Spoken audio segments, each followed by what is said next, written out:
MMH college के principal doctor Piyush Chauhan को प्रबंध समिति द्वारा अनियमितताएं और अन्य मामलों को लेकर 14 दिन पूर्व निलंबित करने का कार्य किया गया था। वहीं उनके निलंबन को लेकर यूनिवर्सिटी द्वारा उनको बहाल भी कर दिया गया है। इस पूरे मामले में जहां छात्राओं और छात्रों में काफ़ी खुशी का माहौल देखा गया, तो वहीं स्टाफ ने भी काफ़ी खुशी का इजहार करते हुए उन्हें फूल माला पहनाकर उनका ज़बरदस्त स्वागत किया है। इस पूरे मामले में जहां छात्र नेताओं ने साफ तौर पर डॉक्टर पीयूष चौहान की तारीफ़ करते हुए कहा कि डॉक्टर पीयूष चौहान जैसे प्रिंसिपल होने मुश्किल है और पीयूष चौहान एक अच्छे सुलझे हुए प्रिंसिपल हैं। तमाम ऐसे छात्र नेताओं द्वारा भी उनकी जमकर तारीफ़ करते हुए उन्हें फूल मालाएं पहनाई गई। इसके साथ ही डॉक्टर संजय सिंह कार्यकारी प्रिंसिपल एमएच कॉलेज ने कहा कि जब तक प्रबंध समिति या अन्य कोई कागजात मेरे समक्ष नहीं आ जाते तो मैं अपनी सीट को नहीं खाली करूंगा, क्योंकि यूनिवर्सिटी का मामला अलग है और प्रबंध समिति का मामला अलग है। साफ तौर पर उन्होंने कहा कि मेरे द्वारा कार्य किया जा रहा है, वहीं मेरे पास अभी किसी तरह का कोई भी पेपर या कागजात समक्ष नहीं आए हैं। वहीं डॉक्टर पीयूष चौहान ने कहा कि प्रबंध समिति द्वारा हमारा प्रिंसिपल कैसा हो, उसको कभी जवाब दिया गया था और यूनिवर्सिटी पूरे मामले में जांच पड़ताल कर रही है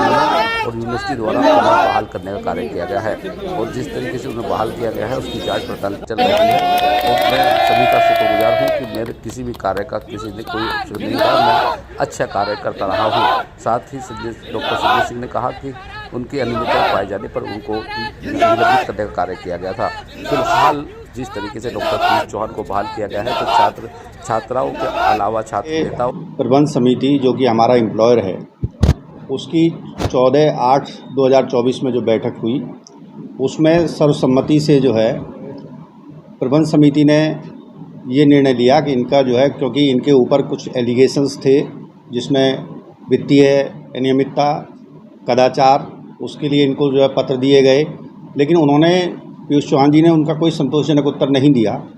इसलिए जो है मैनेजमेंट ने 14/8 को इनको जो है निलंबित कर दिया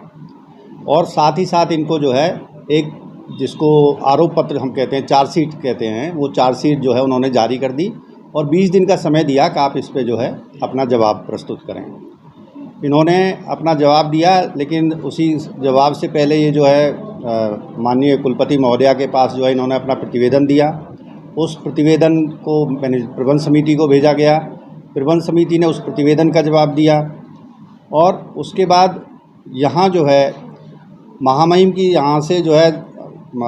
उत्तर प्रदेश विश्वविद्यालय अधिनियम 1973 की धारा 40 के तहत जो है स्पेशल ऑडिट के लिए महामहिम ने लिखा। फिर राज्य के उस शिक्षा सचिव ने जो है डायरेक्टरेट को लिखा और वहाँ से स्पेशल टीम आई जो 12, 13, 14 में जिसने जो है सितंबर में ऑडिट किया है और उनकी ऑडिट उन्होंने जो है एक आरोप पत्र जो है पीयूष चौहान को भी दिया है, मेमो जिसको हम कहते हैं टेक्निकल भाषा में, कि वो उसका 7 दिन के अंदर जवाब दें। इसी बीच कल जो है जो डेवलपमेंट हुआ 20 तारीख को कुलपति महोदय के यहाँ से एक ये आदेश हुआ, 14 तारीख के जो आदेश उनका है उसको डाइल्यूट करते हुए जो है 3 सदस्यों की एक कमेटी बना दी गई है और उस कमेटी को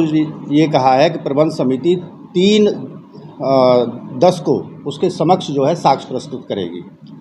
इससे पहले जो है प्रबंध समिति ने कल एक अनुपूरक जिसको सप्लीमेंट्री चार्जशीट कहते हैं, क्योंकि जो जांच समिति कॉलेज की जो बनी थी उसमें पीयूष चौहान जी को जब बुलाया गया तो वो उसमें उपस्थित नहीं हुए और आई फ्लू होने का उन्होंने जो है उसका कारण दिया और ये कहा कि मुझे उसके बाद की कोई डेट दे दी जाए। तो सारा प्रकरण ये है कि कल जो आया उसका मैनेजमेंट ने कहा कि अब पहले हम उसका अध्ययन करेंगे, क्योंकि कोई भी इस तरह का डिसीजन निलंबन का भी है वो प्रबंध समिति करती है, अकेला सचिव नहीं करते। और इसी तरह से जो है इनको रिस्टोर करने का भी जो है पूरी प्रबंध समिति जो है वो करेगी। तो इस तरह से प्रेस को बुला लेना, भीड़ को लेके आ जाना, यहाँ स्वागत कराना मेरी समझ से तो परे है। तरीके से हमें सूचना मिली थी कि 14 तारीख को सर का निलंबन हो गया, उसके बाद कल दोबारा कुलपति जी द्वारा जो आदेश आया है इसके आधार पे छात्रों में खुशी का माहौल है। जिस तरीके से आपने देखा, आपके कैमरे में रिकॉर्ड भी हुआ है कि जो हमारे प्राचार्य साहब हैं पीयूष चौहान जी, उनका छात्रों ने जोरदार स्वागत करने का काम किया। पूरे कॉलेज के स्टाफ, फैकल्टीज़, प्रोफेसर्स ने सबने स्वागत करने का काम किया। उन्होंने पिताजी महाराज का आशीर्वाद लेने का काम किया। और मुझे जो लगता है, जितना हमें विवेक है, कि कोई भी अगर आदेश सरकार की तरफ से आता है, अगर किसी को निरस्त कर दिया जाता है और वो आदेश दोबारा सरकार की तरफ से आता है, तो वो आदमी उसी पद पे बैठेगा जिस पद से उसे हटाया गया था। लेकिन जिस तरीके से कॉलेज में भी प्राचार्य साहब ने बताया कि जो भी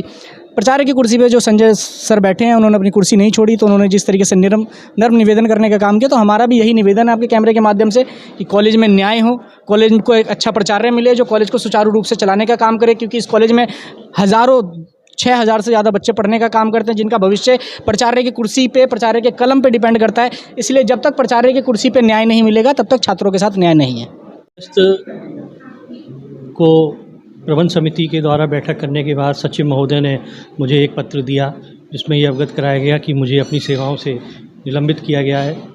मैंने उसका विरोध दर्ज किया कि इस पत्र का कुलपति के द्वारा अनुमोदन नहीं किया गया है, अतः इसका क्या औचित्य है। परंतु प्रोफेसर संजय सिंह ने जबरन मुझसे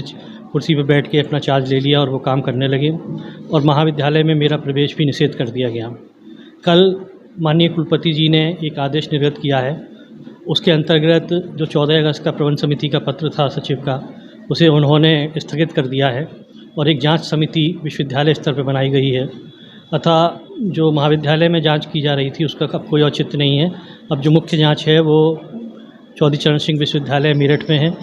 चूँकि जो मेरा निलंबन का पत्र था उसे स्थगित कर दिया गया है, इसलिए आज मैं महाविद्यालय में उपस्थित होकर अपने शिक्षक साथियों के साथ में कार्यभार ग्रहण करने के लिए जब प्राचार्य कार्यालय में गया, तब संजय सिंह जी ने कुर्सी छोड़ना से मना कर दिया और काफ़ी देर तक प्रतीक्षा करने के बाद मैं बाहर आ गया और अब मैंने डीन के कार्यालय में बैठ के प्राचार्य पद पर अपना काम शुरू कर दिया है। परीक्षाएं परसों तक से होनी हैं विश्वविद्यालय की, उसकी तैयारियां हम लोग देख रहे हैं और परीक्षाएं सुचितापूर्ण ढंग से हो, इसका पूरा प्रयास है। और मेरा पुनः प्रबंध समिति से अनुरोध है कि वो मामले पर पुनः सहानुभूतिपूर्वक विचार करते हुए अपने निर्णय को वापस लें और संजय सिंह जी से कहें कि वो अपनी कुर्सी छोड़कर मुझे प्राचार्य कक्ष में बैठने दें। धन्यवाद।